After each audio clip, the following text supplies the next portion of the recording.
होता है। तो जीडीपी में हमने डिफाइन किया है कि sum of all final goods and services at market price in given time period by using domestic factors of production. और इसमें जो इंपॉर्टेंट फैक्टर्स हैं उनको मैंने येलो से हाईलाइट कर दिया है, that is final goods and services. Final goods and services से हम ये मुराद ले रहे हैं कि वो गुड्स एंड सर्विसेज इनको फाइनली कंज्यूम किया जा रहा है, उनको फर्दर उनसे इनकम जनरेट नहीं की जा रही है। और इसमें हम एग्जांपल इस तरह की लेते हैं कि वो इलेक्ट्रिसिटी जो हमारे घर में आ रही है दैट इज़ फाइनल, और वो इलेक्ट्रिसिटी जो फैक्ट्री में जा रही है दैट इज़ इंटरमीडिएट। क्योंकि उससे जो भी goods and services further produce हो रहे हैं वहाँ पे उस इलेक्ट्रिसिटी की कॉस्ट को काउंट किया जा रहा है। फॉर एग्जांपल वहाँ पे बॉल पेन प्रोड्यूस हो रहे हैं तो बॉल पेन के प्राइस के अंदर इलेक्ट्रिसिटी के प्राइस शामिल है। तो हम डबल काउंटिंग को अवॉइड करने के लिए सिर्फ और सिर्फ पेन के प्राइस को लेंगे और पेन के प्राइस में इलेक्ट्रिसिटी के प्राइस भी शामिल हो जाएंगे ऑटोमेटिकली, क्योंकि कंपनी उसको शामिल कर रही होगी। अदरवाइज अगर हम इलेक्ट्रिसिटी को काउंट करें और पेन को अलग काउंट करें तो हम इलेक्ट्रिसिटी को डबल काउंट करेंगे। इसी तरह से हमने एग्जांपल दी थी कि अगर गाड़ियों को हम लिया जाए तो गाड़ियों के वो पार्ट्स जो कंपनी दूसरी, for example battery, seat cover, tyres हैं, वो अगर कहीं और से परचेज़ कर रही है और गाड़ी को अगर हम परचेज़ करते हैं तो गाड़ी में इन तमाम पार्ट्स के प्राइस भी शामिल होते हैं। अब अगर हम इन पार्ट्स को अलग और गाड़ियों को अलग काउंट करें तो हम बेसिकली इन पार्ट्स को डबल काउंट कर रहे हैं। तो डबल काउंटिंग की को अवॉइड करने के लिए हम सिर्फ और सिर्फ फाइनल गुड्स एंड सर्विसेज को काउंट कर रहे होते हैं। मार्केट प्राइस में हमने कहा था कि 3 फैक्टर्स होते हैं। मार्केट प्राइस के थ्रू आप क्या करते हैं कि आपके पास एक मनी वैल्यू आ जाती है।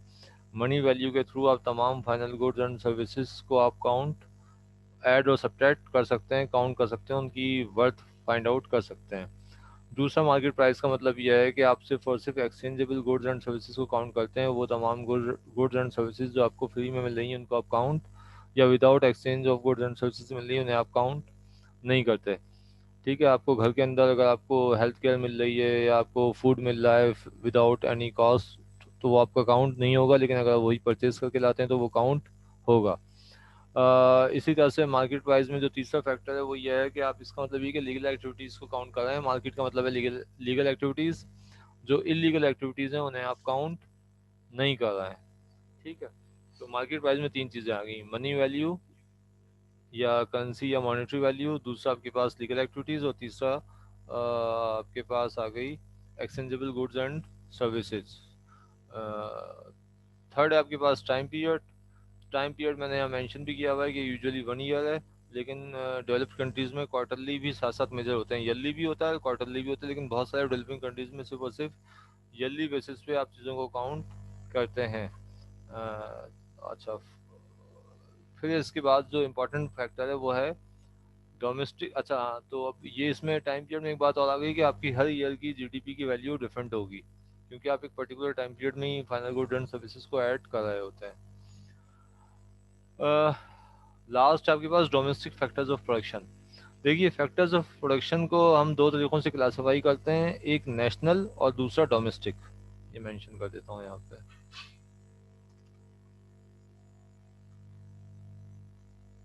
एक आपके पास नेशनल फैक्टर्स हैं और दूसरे आपके पास हैं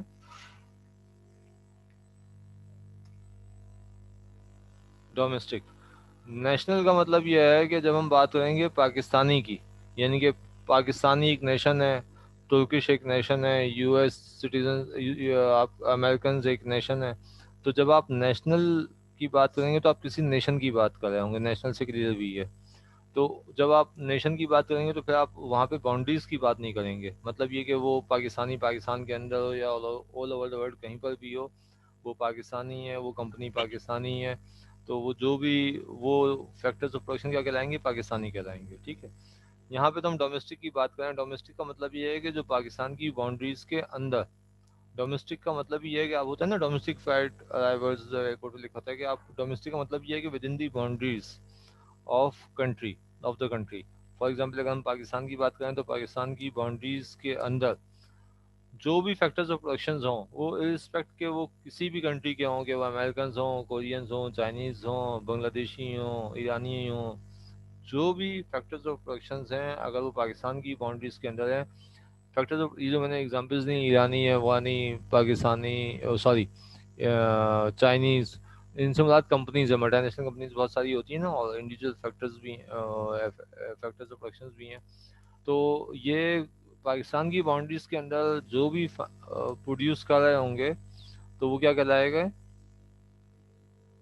फाइनल गुड्स एंड सर्विसेज की फॉर्म में जो भी प्रोड्यूस कर रहे होंगे पाकिस्तान की बाउंड्रीज के अंदर, तो ये क्या कहलाएगा, जीडीपी, ग्रॉस डोमेस्टिक प्रोडक्शन। ठीक है। और अगर इसी पूरी डेफिनेशन को मैं लूँ